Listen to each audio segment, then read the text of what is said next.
Microphone on? Okay. Good morning. Welcome to the first class of the semester, and we are thrilled to have Harry Gratwick be our first presenter of the semester. I think you all know him and his wonderful lectures. And today, the Elgin Marbles and the controversy. Please be sure that your cell phones are off. Maybe not even on silent, maybe off. That would be a great favor. Um, okay, we're ready to Okay. go. Good. As soon as Diane gets the lights off, we can get started. And can everybody hear? All right. Okay. Okay. Well, thank you all for coming. And this is a topic that I've known about for many years since we used to live in Greece back in the 60s and visited the Parthenon a number of times. This is before there was any controversy at all because the Greeks had not built any kind of a museum to display their portion of them in any legitimate way. So we're looking at this controversy, and you may have opinions one way or the other. And I'd ask you to keep an open mind as we proceed here as to what you think should be the solution. I mean, it's Lord Elgin, it's Elgin pronounced, savior or vandal. And I'll try to give you some pictures that present both sides. And then at the end of the class, I'll stop a little early and we can have a discussion and see. And I'll send a telegram to either the Prime Minister of Greece or to King Charles as to what we've decided, which is obviously very important. Okay, so there you see a very sort of jaunty looking Elgin on the side, and the Parthenon as it would appear today. It probably also appeared to him. It all began when Elgin was appointed ambassador to the Ottoman Empire in 1799. He and his wife Mary, they're both from Scotland. They're both Scottish. Mary and Elgin had been married for 6 months, something like this. He was 22, I think, and he was 10, 20 or 12 years older than she was. And they became aware of the remains of classical Greece. They don't go, he doesn't go there with a plan to take the marbles and bring them back to London or to England. And he planned maybe to have artists make drawings and casts of some of the pieces, the sculptures, but this was not in his mind initially. He apparently was a very arrogant and very ambitious man. Uh, he was a spendthrift. He went through Mary. Mary was probably the richest, came from the richest family in Scotland, and he tried to spend all of her money. Not quite. Her father finally had to step in and say, "That's it, no more." But a great many of these projects that are begun, removing the sculptures, were paid for by him, and we'll talk about how that works out. Mary is his wife of 6 months. She's a very charismatic person herself. She sort of was the it girl of London back in that time, and was able to, in most cases, stand up to him. They had a very ardent love life. She had 5 children practically before you could count, and she said no more, and there were no more. They ended up with 5 children, but that was basically her drawing the line. Okay. What was the controversy? Surrounding the marbles stems from their removal from the Parthenon. They're mostly on the Parthenon by Lord Elgin in the early 1800s. Greece has claimed since the mid 19th century this is an illegal removal and theft, while the UK argues the acquisition occurred under Ottoman rule, and they were simply given permission. A couple of little cartoons up there. The Mistress, I have a book here which is up on the front. This is a book, The Elgin Marbles, which is Mary Nesbitt's sort of biography. And more than just the Elgin Marbles are involved, but she was a very important figure because partly she could pay for it. She was interested in bringing the marbles back to London or bringing them to London. And I keep throwing these little things: stolen or saved. And that's the question we will try to answer.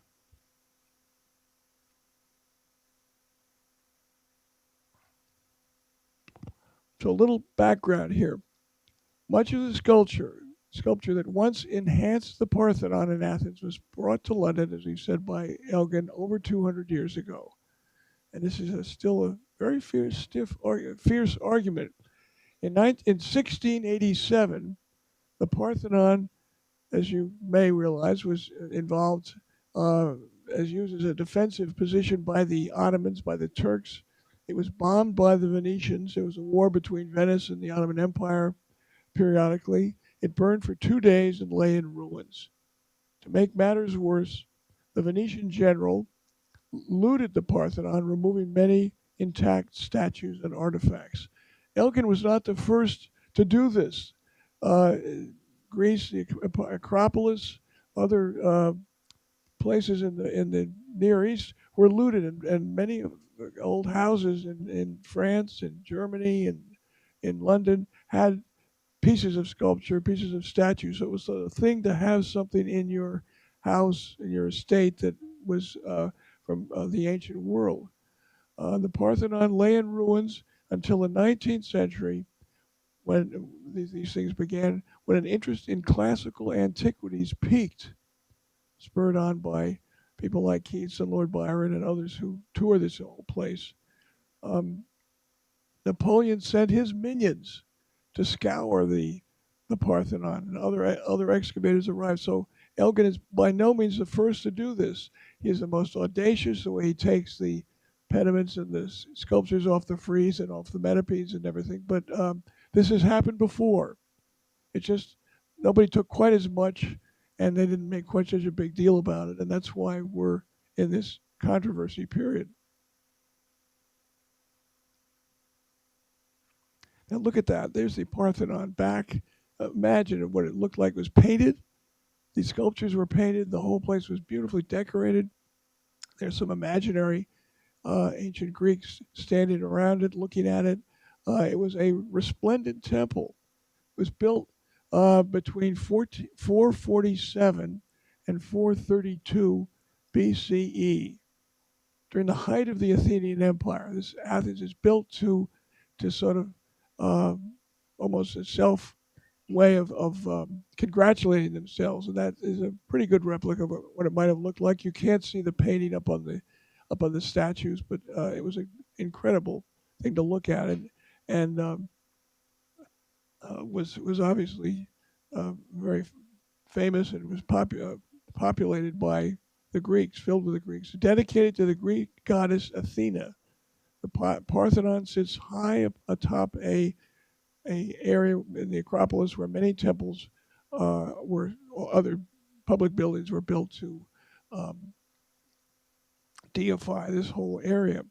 Throughout the centuries, the Parthenon withstood earthquakes, fire, wars, and explosions. I mean, it had a tremendous amount of damage was caused, not just by the Venetian bomb going off, but there was looting of the remains, but it remained a battered, although powerful, symbol of Athens and Athenian and Greek culture. So that's what we're looking at. It's sort of at its high point. And I'll show you another one of this inside. There's an interior also painted in the 19th century of an imagined visit to the Parthenon by Phidias and his friends, which shows the vivid colors. Phidias is showing the frieze of the Parthenon to his friends. This was created in a very short time. Each one of these sculptures was a work of art, obviously, and was revered. Here you see Phidias right here. I'll get this better. There he is right here. He's showing it to his friends. Right there's Phidias. And he's showing it to Pericles, the bearded king. I'm sorry. This is Pericles, the great leader of Athens at this period of time.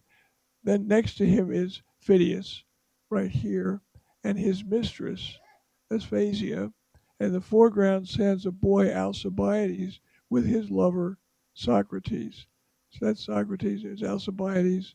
And this was obviously a pose, a dramatic picture that it didn't really happen, but it shows you the interior and the fact that Greeks were still roped off, that you had to go in very carefully. It shows you the painting of the interior sculptures as well.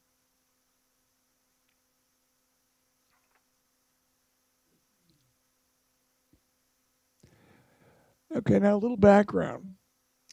For 4th century, Greece was part of the empire, Ottoman Empire. And the Ottoman Empire is this region in here, reaching down into Egypt, over into the Near East, Middle East, and up into the Balkan areas up in here. It, the conquest began with the fall of Constantinople in 1453. The Ottomans finally take Constantinople, which is right there. The Parthenon was used by the Ottomans right here. It's a convenient powder magazine when the Venetians attacked, and the Ottomans considered Greece just another colony, just another part of the empire, like Egypt or any of these places which were rich with antiquities. Greece is under the Ottoman Empire for approximately 4 centuries.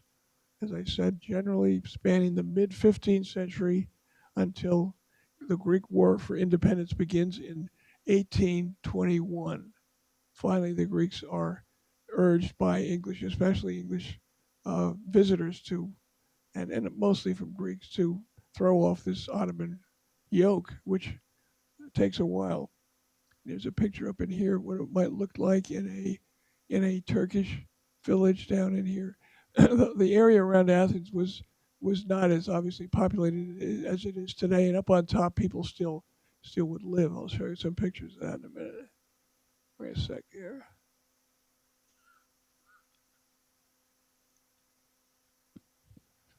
So here it is, target. Here it is in various stages of decline. Here is or decree. This, I think, is a piece of statuary from the Temple of Zeus, which is another part of of Athens. And here are remains showing you in here a temple or a mosque was built inside the Parthenon. There were various other remnants in here, and there's no. This whole facade has all fallen down. So it was a really terrible ruins, and the Greeks today are responsible for having patched up a great deal of it that that we see.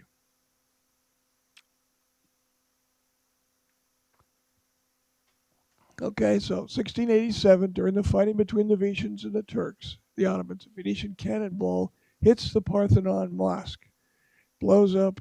The Ottomans were being attacked by the Venetians. It went on for several years. And finally, the Venetians had a pretty large empire back then, too. And finally, the Ottomans are able to drive the Venetians out. But all of this beautiful facade up in here, this pediment, these statues along in here are destroyed. And because so much of it in the interior is wood, it burns. And it burns for probably 2 days. Approximately 300 women and children were among those that were killed, and the building itself is almost ruined. By 1800, a small replacement mosque has been erected inside the shell. Surviving fabric and sculpture is suffering from the predictable fate of many ancient ruins, simply weather, no attempt to clean or to fix, put these things back in shape. So it's been neglected, and then along comes this Venetian cannonball. It hits the powder magazine. This gives you an idea of what it might have looked like in Elgin's day.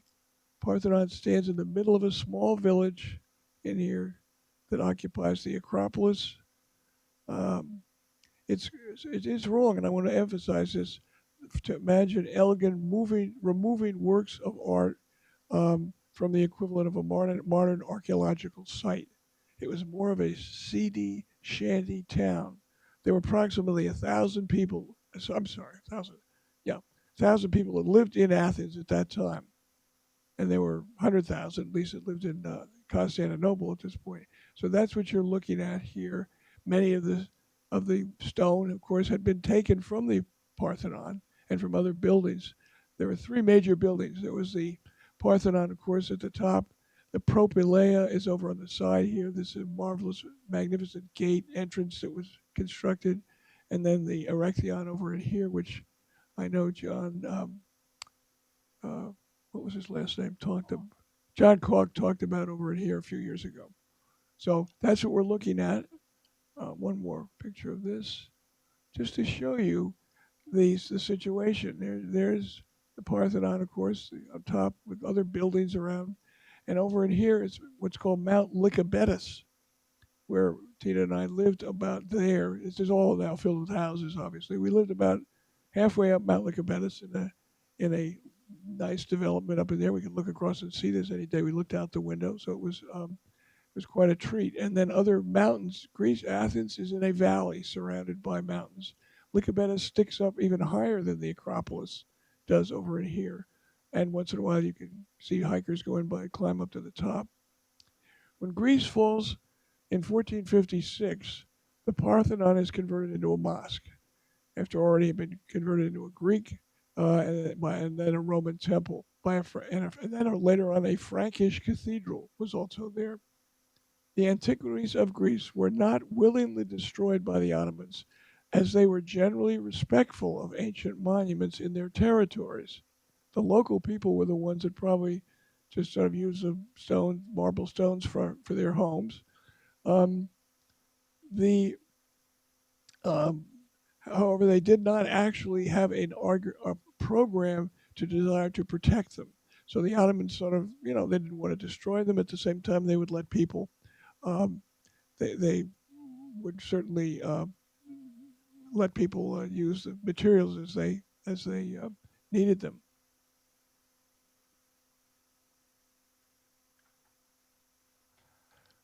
Here's what they looked like probably when Elgin first saw the marbles.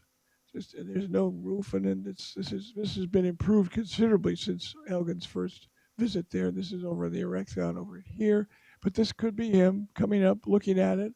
He knew about it. He studied it. His wife was familiar with it, but they had no idea. This idea of taking the marbles was not something that was initially in their plans. His personal secretary, William Richard Hamilton, came along. And Hamilton was maybe the guy behind all of this, although Elgin gets the blame or the credit. Hamilton had studied at Oxford and Cambridge, and when his sponsor wrote to Elgin, the letter brimmed with hyperbole. He has much good sense and much great activity of mind. So Hamilton is the sort of whispering in Elgin's ear, if you look at it that way. And he's a guy, hey, let's not, these just are sitting out here. Let's maybe think about bringing a few back. So that's where Elgin gets the idea. Here's just a picture of Athens back in the early 19th century. You can't see Lycabettus. It would be over here further to the right. And here's, of course, the Acropolis, maybe a little exaggerated in this picture, and people coming in from the countryside, walking down towards the city of maybe 1,000 people. And still buildings up on the top, although not quite as many. Is it possible to reconstruct Elgin's motives? Some evidence suggests that he was a self-serving aristocrat seeking sculpture to decorate his ancestral pile or his home. That might have been one thought. Others say that he was genuinely concerned to rescue these works of art. And who knows? Of course, he's not around to answer this, and as I say, we'll be discussing this in a few minutes. The main difficulty lies in the much bigger issue of cultural property. Who owns great works of art? Do monuments such as the Parthenon belong to the whole world, and what does that mean in practice? Think about that. That's the right question. This is a major event, taking these sculptures from the Parthenon. Is this something that's going to benefit the whole world now in the late or in the early 21st century? Here's the guy who some people say gave him the permission. Sultan Selim III is the ruler of the empire, Ottoman Empire, from 1789 to 1808. Seems clear that Elgin and his henchmen did exceed the authority granted them by the Turks, who then occupied Greece. But no one at the time challenged their actions. They were paid off. Mary Nesbit, Lord Elgin's wife, has a lot of money, and some of it at least goes to pay off the Ottomans to do this, although they do get legal permission. Um, the process, the generous bribes to Turkish officials, and were quite customary throughout the empire, Ottoman Empire at that time. And Mary Nesbit, don't underestimate this woman here. She would go around not seducing these people, batting her eyes at them, laughing, sort of talking them up. She was a big factor in getting the approval of the Sultan, and they had many dinners together. The first time they went to to the Ottoman Empire, they went to Constantinople. They stayed there for 6 or 8 months, long before they ever went down to Athens. And she had a time at that point was able to ingratiate herself towards many of the authorities, and that was a factor. Elgin's agents um, get virtual carte blanche on the Acropolis. Elgin claims to have obtained this legally in 1801 in an official decree from this sublime port from the Sultan up in here. It's approved his removal of the marbles, and it's called a firman, Firman. A firman is sort of a permission slip in this case. Um, the firman has never been found, so draw your own conclusions on that. Uh, Here's what it probably said. Here's a firman. This is what it looks like. There are many. How firm was the firman?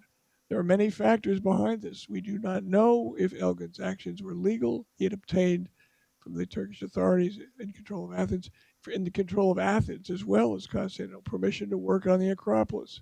Only an Italian translation of this firman, right over in here, survives, and its terms are disputed. So there are translations of it. The original one, not surprisingly, has been lost. A firman is an official decree from the Ottoman Empire. Originals disappeared. This document wasn't signed by the Sultan. It was likely granted by a low-level official in deference to Elgin and his wife's position, both of them. Discussions about the legality of Elgin's removal of the marbles come down to the 1801 firman, letter of permission, granted to him by the Ottoman authorities then in power. Elgin felt he was rescuing history. He gets out there and he sees the situation. He says, I'm really, this is something I'm doing for history. It'll be come back to London, back to Great Britain, and they will put these in a prominent place and clean them and fix them up. And they're just going to be destroyed if they're left here, which very well might have happened after 2 more centuries of bad weather.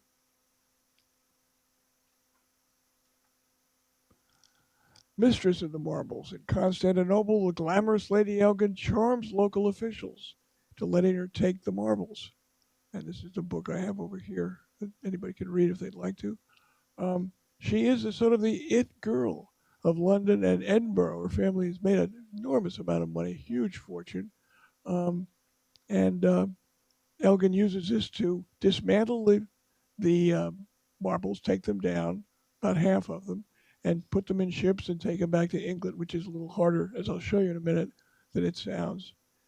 She's beautiful. She's lively. Her husband was constantly overspending, which eventually caused a rift in their relationship. He was £40,000 in debt when Mary's father said, "That's it, no more."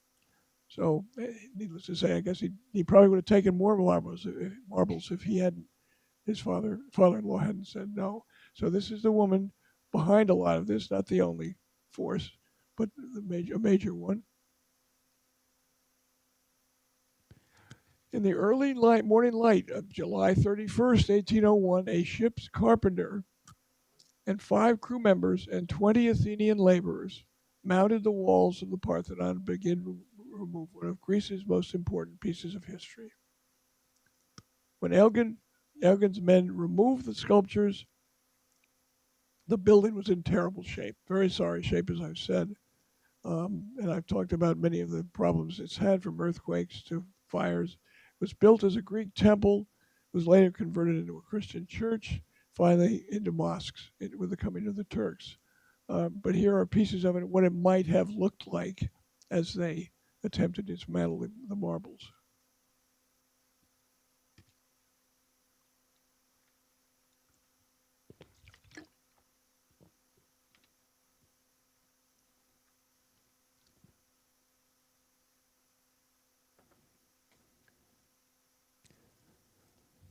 With the aid of ropes and pulleys, Elgin and his men detached and lowered sculptured marble blocks depicting the youth of a centaur right here in combat.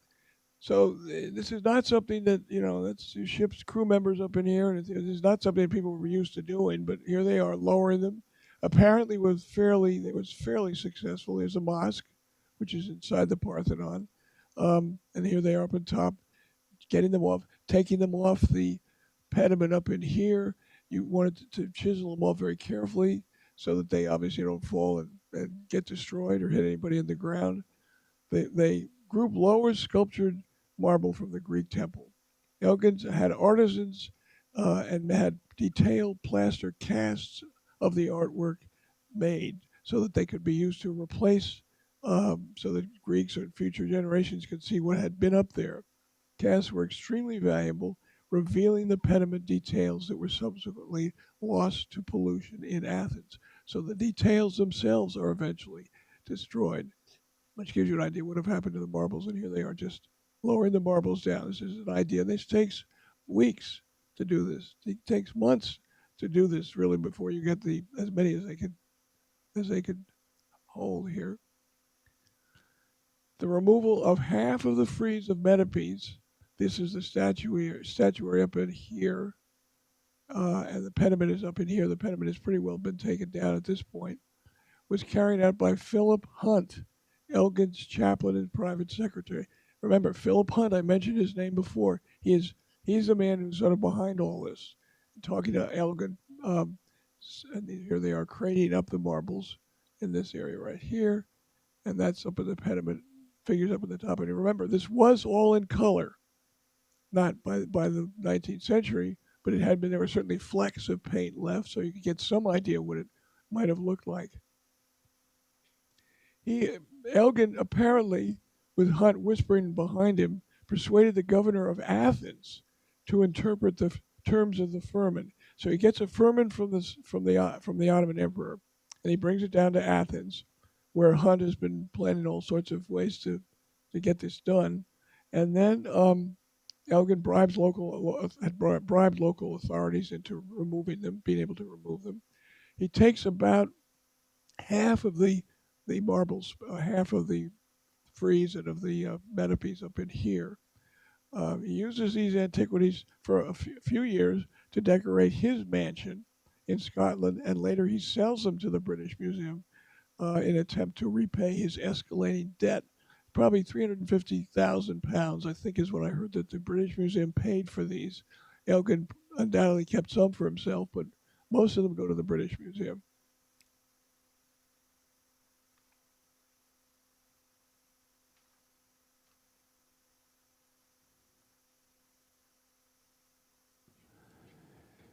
So here's the controversy. During the first decade of the 19th century, agents of Lord Elgin removed boatloads of ancient sculpture from Greece's capital, city of Athens. Not quite as easy as it sounds. This is Elgin's ship, the Mentor, which is a British brig that he bought from the British Navy. Obviously, was with his wife's money, and this is one of a number of ships that are used to transport them. I don't know exactly how many sculptures could fit in the hold of each one, but the sculpture taken here pretty much fills this brig up, and there are boatloads that it takes. However, Elgin's ship, the Mentor, sailing to London with its marbles, sank in a storm off of Kythera, right here. Kytheria, right in here, just at the southern tip of the Peloponnesus, right in here. That's not an accurate picture. The ship sank in 60 feet of water. In a terrible storm, the crew all managed to get ashore. That's how close to the rocks they were here. So the crew is saved, but the ship goes down. Marbles are recovered, but at the cost of thousands of pounds. And guess who pays for it? They are in it, get caught in a storm where the passengers and the crew, as I said, got off. The Ventura sank in deep water. William Hamilton then spends almost 2 years on Kythera, overseeing the salvage of the sculptures by Greek sponge divers. So he goes out and he hires a lot of sponge divers who are paid to recover them from the wreck without, and needless to say, they didn't have any diving equipment at that point. So this is what it might have looked like, 1801 to 1812. 11 years. Greek sponge divers remove about half the surviving sculptures, more later on, as the sculptures from the Propylaea and the Erechtheion, which are other buildings on the Acropolis, have also been built. And I don't know whether you can see some of the outlines of a ship here, maybe what's left a little bit. This is a modern picture. This might be one side, and the other side, some things. And of course, it was filled with the iron, with the stone blocks, the marbles they when they first dived down. But can you imagine? You'd have to go down as a diver, put ropes around those pieces of sculpture you wanted to raise, give the rope a pull or something, and then these guys from up above would pull it up. Um, and as I said, the firman has never been found in the Ottoman archives, despite this wealth of documents from this period. So the firman is a great question as to whether this was how legal this really was. There's a more modern picture. You can see the outline of the ship here, down in here. Most of the sculptures have been taken out by this time, and modern divers going down. They find some occasionally. There are pieces of sculpture. Um, Part of the Elgin collection was prepared, and considerable difficulties having encountered at every stage of transit. Um, as late as 1812, I didn't realize this. 80 fresh cases of antiquities were arrived. 1812, so 10 years after the original ships go down, or 8 years later, they're still pulling them out of the ocean off of southern Greece.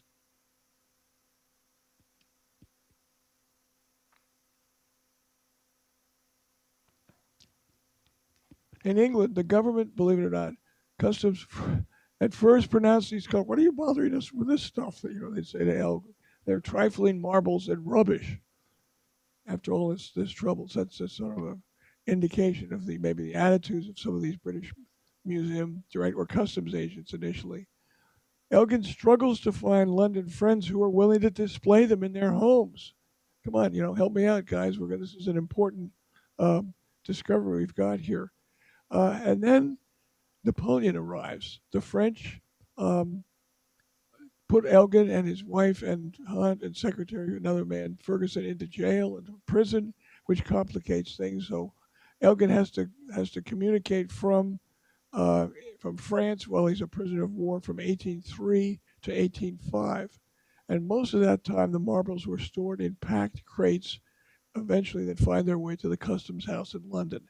So it wasn't initially sort of everybody with open arms welcoming the London the arrival of these, and it's complicated by the fact, as I say, Elgin he's sort of there was a British important person that they had captured who was French, so he's used as a sort of a negotiating block, and they let his wife go back, but he's really put in jail and given pretty hard circumstances for a couple of years until the British and the French have a brief peace.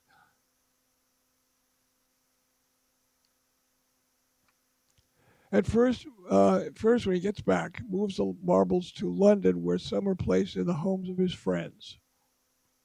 There was a tradition of doing this, as I've said before.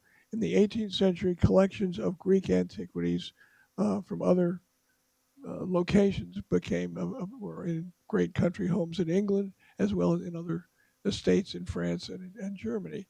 So here they are this is an early picture of them actually in London in the British Museum, but they're not sure how to display this. Okay, just a brief pause. Elgin divorces his wife, Mary, in 1808, following her affair with his friend, another good friend, Robert Ferguson. Elgin kept the children but lost the suit to control Mary's fortune. And remember, she's had 5 children in 4 or 5 years, and she finally said no more, and that may have had something to do with it. But she also gets to be very good friends with one of his friends, Ferguson. While they were in Paris under much more comfortable circumstances, Elgin is languishing in a French prison, and so for several years, and so that their relationship fades out. She probably still loved him more than Ferguson, but Ferguson was a very comforting figure, and um, they never had any children, so who knows what that arrangement was involved. While he was abroad, Britain and France, as I said, are continually at war, except for one peace period in 1802. So 1803, when they begin to come back, the Marbles come back. Um, he's again considered an enemy figure. He's in Paris, as is Ferguson. They become trapped as prisoners of war. Um, Ferguson frequently was invited to Elgin's hotel while Elgin was imprisoned in another part of France, and then he and Mary begin a relationship, which they're married and goes on until he dies in 1840.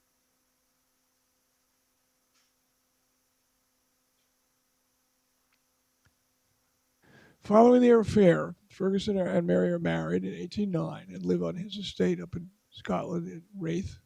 Ferguson would resume his seat in Parliament, and they moved to his house in Portman Square. And he dies, I said, in 1840. So there she is with the children, and it really hurts her when she can't have see her children until they're grown up. Uh, so I think these may be some of his children that she's holding. Elgin struggles to find London friends who are willing to display the marbles in their stately homes. Mary returns to her family home in Scotland, and she dies in 1855. She's finally reunited with her children after 30 years, when they were obviously grown up. Let's go back to Greece now. After gaining independence from the Ottoman Empire, the newly founded Greek state begins a series of projects to restore its looted monuments and art. Now, don't get me wrong, a lot of museums and countries have returned their marbles, their statuary to Greece. The British Museum has not, as far as I know. Uh, Greece expresses their disapproval of Elgin's removal of the marbles and the Parthenon and demanded that they be returned.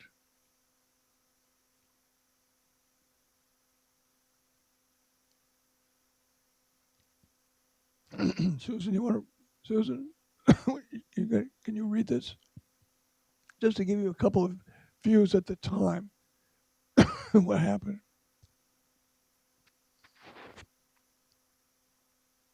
So Keats is typical of the artists and thinkers of his age in his veneration for the intellectual and artistic achievement. Okay? Okay. Maybe you want to.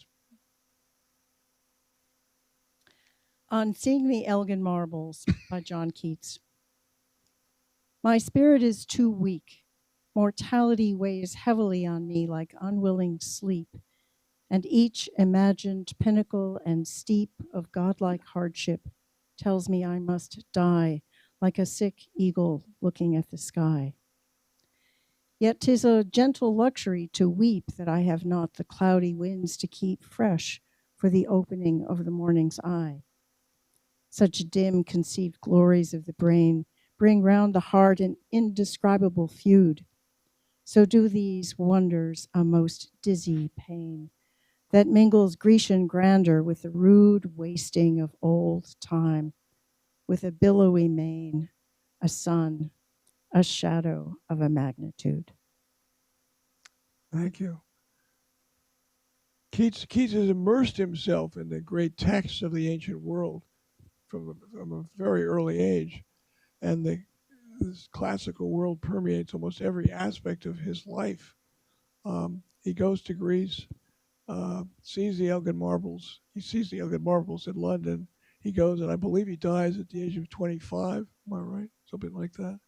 At a very early age, and sort of having brought the attention of even of the British public to what they now have. And for a long time, the British were, and maybe they still are, but some of you could comment on this, um, wanted to keep them, and he immortalizes them with his poetry like this.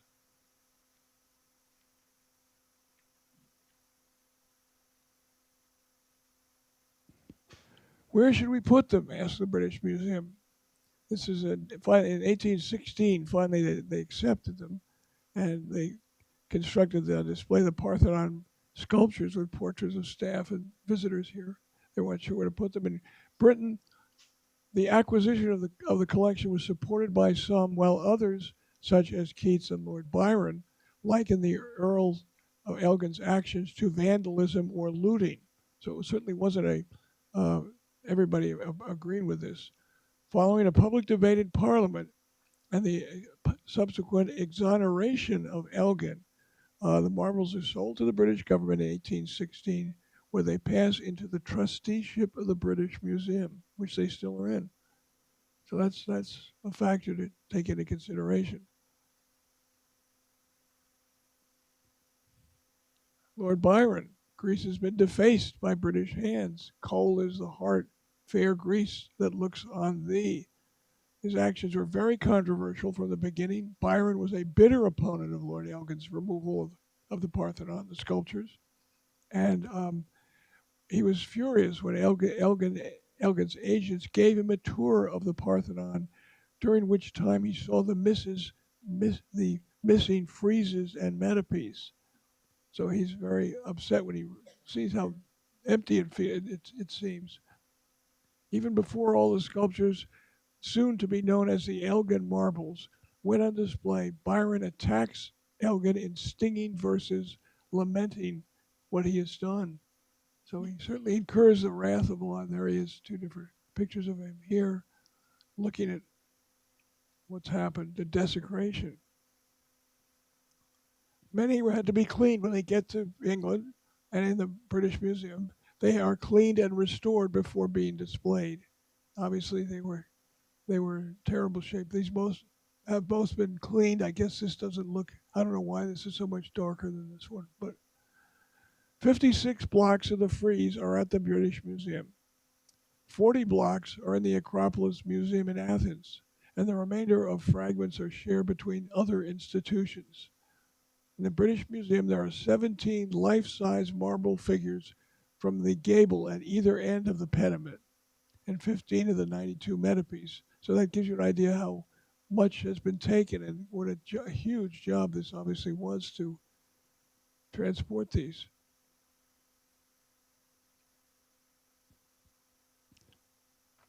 Here they are in the 19th century displays.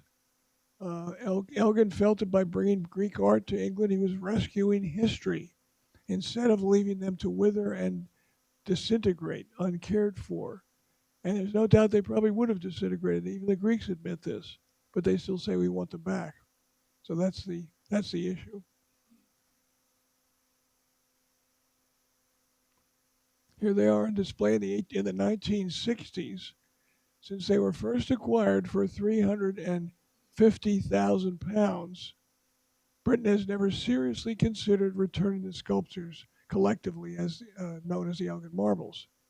Successive governments have argued that they are better preserved, more accessible in the British Museum than in their current home, and that their return would constitute a precedent to be regretted later.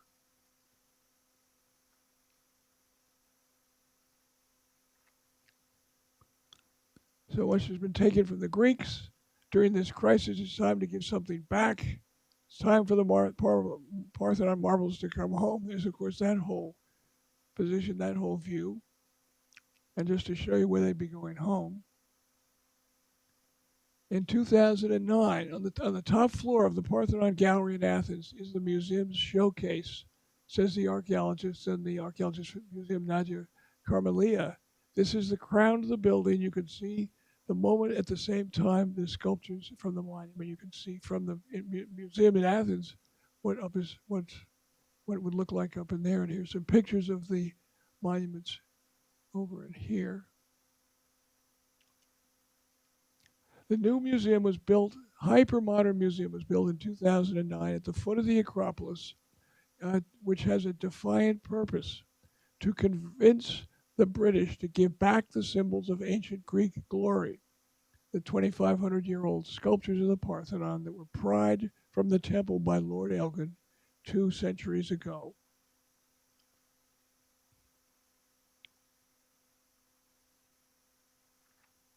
In England, they are now on display in the specially built Devine Gallery.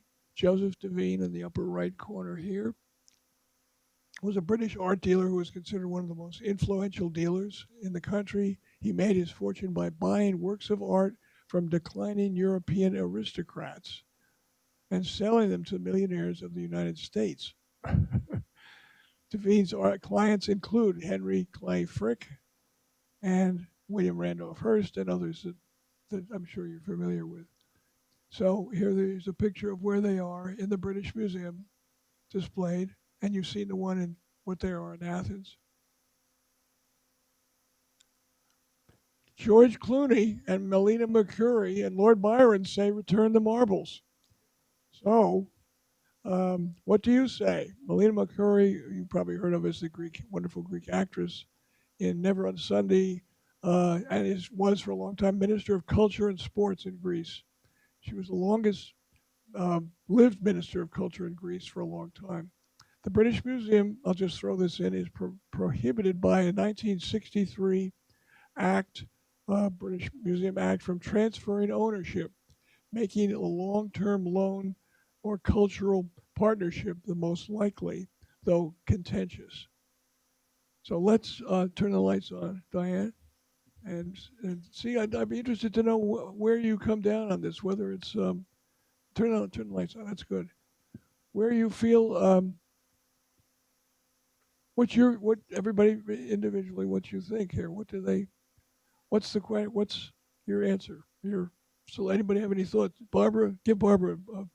Libby, give Barbara. You want to read the book? Absolutely. Yes, you got first dibs on it. Okay, all right. Let's have some response. Yeah. Harry, what do the marbles depict? Hello. What They do depicted they show?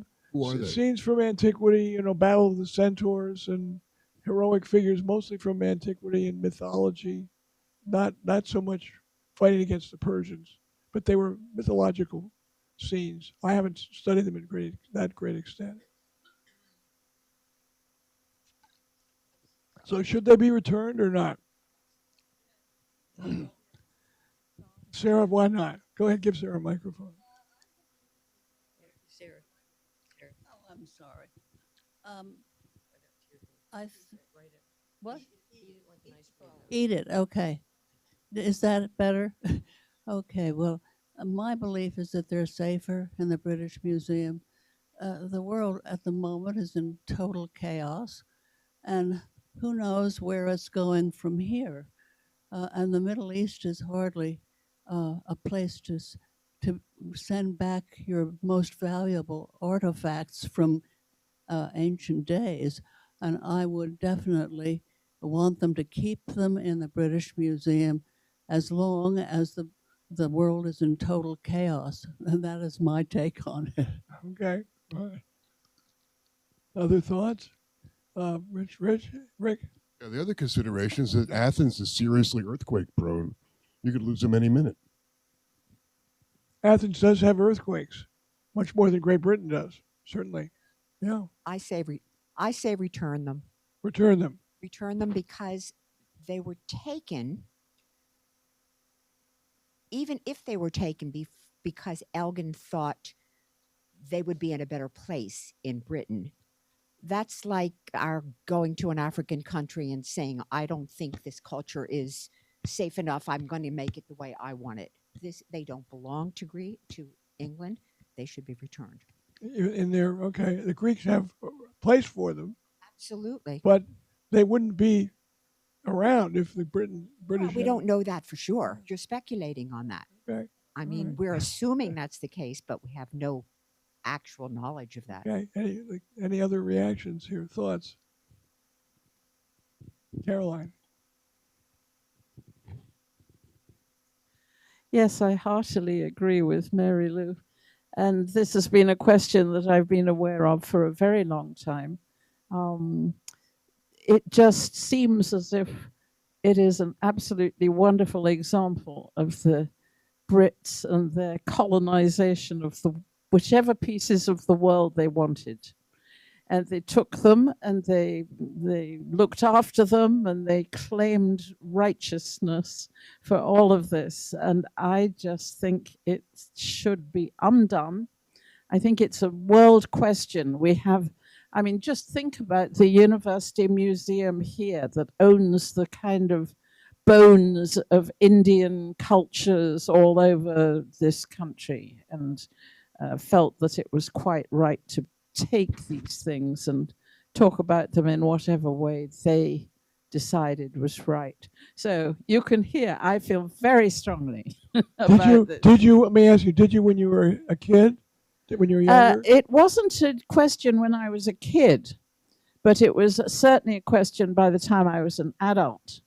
And I mean, I've seen those Elgin Marbles many, many times, taking people to the British Museum and to the art museums in London when visitors come. I think there's just no possible reason for them to stay in London. I think there's only reason for them to be united with the building that they came from. Okay, all right. Yes, Libby is over there. So I agree they should be returned. And the reason is that there is a long history of artwork being plundered. And supposedly they paid for them, but it really is an example of plundering. So, you know, when you plunder somebody's heritage, I think that it's kind of like a sin or a certain like transgression. That's my thoughts on this. All right, well,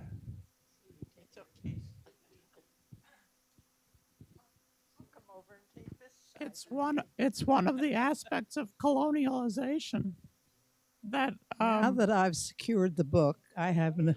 where? Oh, I'm sorry. I think it's an example of colonialization where the British culture felt or feels superior to the culture in Greece. And that's the same thing that has happened in the United States with our culture feeling superior to the native cultures of the land.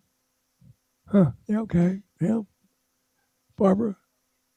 I think an example of this kind of question, legally or not, is the same as when the Getty took all the Italian and had to return it.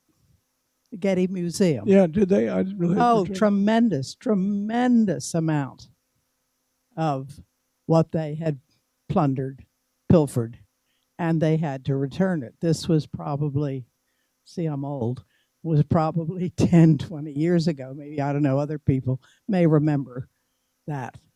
Does anyone? No. But they returned, yeah. So there's a precedent. Certainly there's certainly a precedent. Yeah.